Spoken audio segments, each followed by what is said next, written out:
welcome to Powered by Geek Bomb. We are back. We're doing things a little bit differently again, and we're heading back into the studio to chat to you about what we're playing, watching, reading, and doing. Hey, I'm Maude Garrett, Boss Bomb of Geek Bomb, and because I am Boss Bomb, I'm going to do all of them. But today I will be joined by Matt Tilby, Brad Weston, and Julia Fang, who'll also be contributing to this Powered by Geek Bomb. So let's kick it off with P, playing. I'm playing with my dog Zelda. Zelda, come here. There she is. Zelda!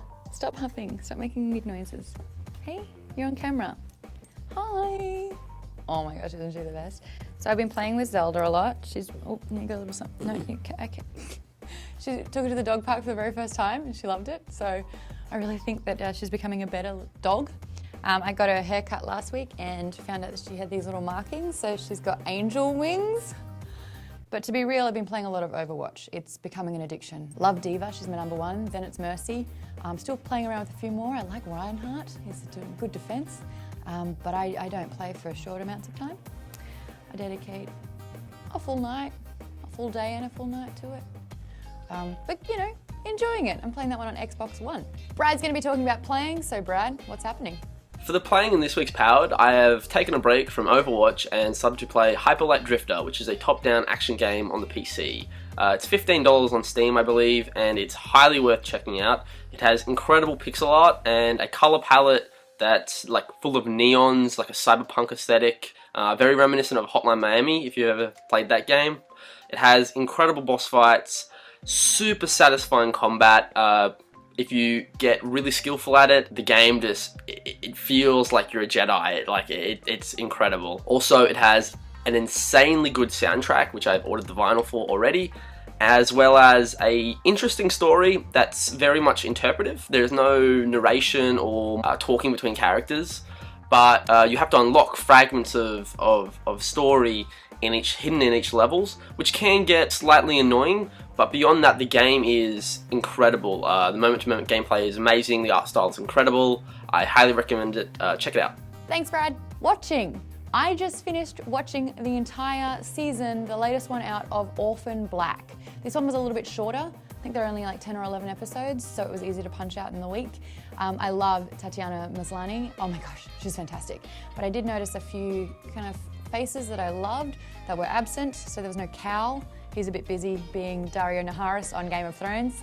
And I only just got a fleeting little bit of our favourite French doctor. Yeah, Delphine's one of my favourite characters. I really love her chemistry that she has with Cosima. She was a huge character, and like her purpose really was strong from season one.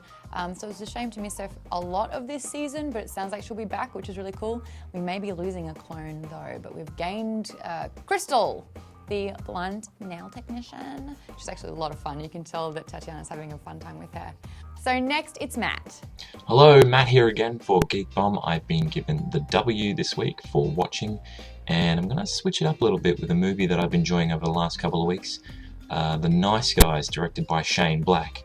You might have remembered Shane Black as the director of Iron Man 3, but this is one that goes leaps and bounds above his previous projects. Such an interesting look at Los Angeles in the 1970s, a really good, interesting dynamic of a buddy cop film that hasn't been done in quite a while. Russell Crowe in there as well with Ryan Gosling, and that very sort of odd dynamic between the two really plays off very well. Crowe being the very sort of take no prisoners hitman sort of style, and Gosling being the goofy sort of comedic effect on that one.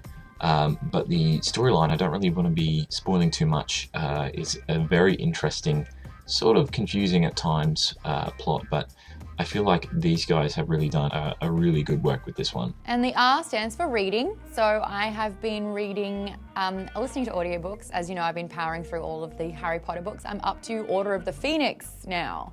I think I'm getting through almost like one a week or two, the way that we're going. I don't think Order of the Phoenix is my favorite of the books by any stretch. I really, really liked listening to Goblet of Fire, and I had a blast. My favorite book, I think, it's everyone's favorite book of the series. The third book being The Prisoner of Azkaban. I love that one a lot. But after this, I mean, I'm on the home stretch and I don't like that. I don't like it when you finish something that you love a lot. Reading Book-wise, actual copy of a book, I got a bunch of DC comics that I'm really excited to get stuck into, especially Gotham Academy. Haven't yet, but I will.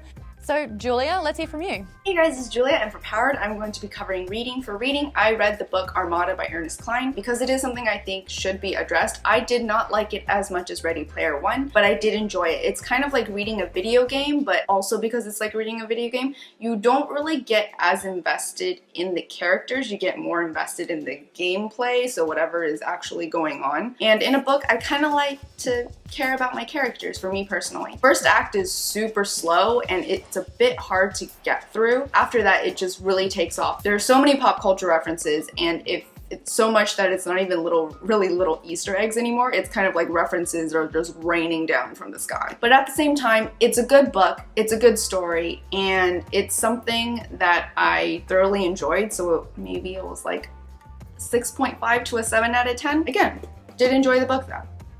And lastly, the D stands for doing. And for me, I'm doing VidCon. I'm doing it big time, Wednesday through Sunday. If you check out my Instagram at Maude Garrett, you can see all the times when I'm doing a bunch of different panels. I'm really excited about it, but that's my PWR'd. We will be doing this again. As usual, let me know in the comments below, what are you playing, watching, reading, and doing? Until then, bye guys, the bomb's been dropped.